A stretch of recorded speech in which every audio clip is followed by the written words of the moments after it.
విధ్వంసం నుంచి వికాసం వైపు పరిగెడుతూ ఉంది ఆంధ్రప్రదేశ్ రాష్ట్రం. నిన్న ప్రవేశపెట్టిన బడ్జెట్ ఆంధ్రప్రదేశ్ చరిత్రలోనే ఒక మైలురాయిలుగా అనుకోవచ్చు. మనం వ్యవసాయానికి అనుబంధ రంగాలకు పెద్దపీట వేస్తూ రాయలసీమకు ప్రత్యేకంగా ఉద్యానవన పంటలకు డెవలప్మెంట్కు అగ్రి ప్రాసెసింగ్ యూనిట్లకు రైతులకు మేలు చేకూర్చేదానికి 3,50,000 కోట్ల ప్రతిపాదించిన బడ్జెట్లో 30,000 కోట్లు ఒక్క రాయలసీమకు ఉద్యానవన పంటలకు కేటాయించడం చాలా గొప్ప విషయం. రాయలసీమ కోసం ఏదైనా జరిగింది ఈ 40 సంవత్సరాల్లో అంటే అది ఒక్క తెలుగుదేశం పార్టీ హయాంలోనే జరిగిందని చెప్పి ఈరోజు గర్వంగా చెప్పుకునే రోజు వచ్చింది.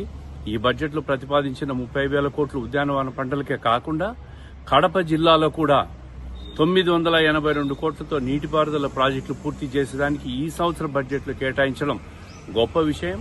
అదేవిధంగా కడపలో ఉన్న ఉక్కు ఫ్యాక్టరీకి 25 కోట్లతో రోడ్లు మౌలిక వసతుల డెవలప్మెంట్కు కేటాయించడం, ఉక్కు పరిశ్రమ మీద కడప జిల్లాలో నిర్మాణం చేసే ఉక్కు పరిశ్రమ మీద ప్రభుత్వానికి చిత్తశుద్ధి ఉంది అని చెప్పేదానికి ఈ బడ్జెట్లో ప్రతిపాదనలే ఒక నిదర్శనం అని చెప్పి తెలియజేస్తూ మరి ఈరోజు 53,000 కోట్లతో మూలధన నిధిని అంటే క్యాపిటల్ ఇన్వెస్ట్మెంట్ కోసం అత్యధికంగా గత 6 సంవత్సరాల్లో ఒకసారి మనం పరిశీలిస్తే హైయెస్ట్ క్యాపిటల్ ఇన్వెస్ట్మెంట్ ఈరోజు ఆంధ్రప్రదేశ్ బడ్జెట్ ప్రతిపాదించడం, మరి ఈరోజు రాయలసీమ కోసం కానీ ఈ క్యాపిటల్ ఇన్వెస్ట్మెంట్ కానీ ఇవన్నీ చూస్తే ముఖ్యమంత్రి గారికి మంత్రివర్గానికి రాయలసీమ మీద చిత్తశుద్ధి ఎంతుందో ఈ బడ్జెట్ చూస్తే అర్థమవుతా ఉంది.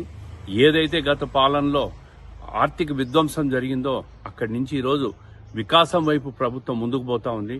ఇప్పుడిప్పుడే ప్రభుత్వం గాడిన పడతా ఉంది. ఇంకా 10-15 సంవత్సరాల్లో సంపద సృష్టిస్తూ రాష్ట్రాన్ని అన్ని రకాలుగా కూడా అభివృద్ధి బాటలో ముందుకు తీసుకుపోయేదానికి ఈ రోజు నుంచే ఈ బడ్జెట్ ఉపకరిస్తుంది. భవిష్యత్తులో చంద్రబాబు నాయుడు గారి నాయకత్వంలో అన్ని రకాలుగా కూడా రాష్ట్రం ముందుకు పోతుందని చెప్పి విశ్వాసం వ్యక్తం చేస్తున్నాం.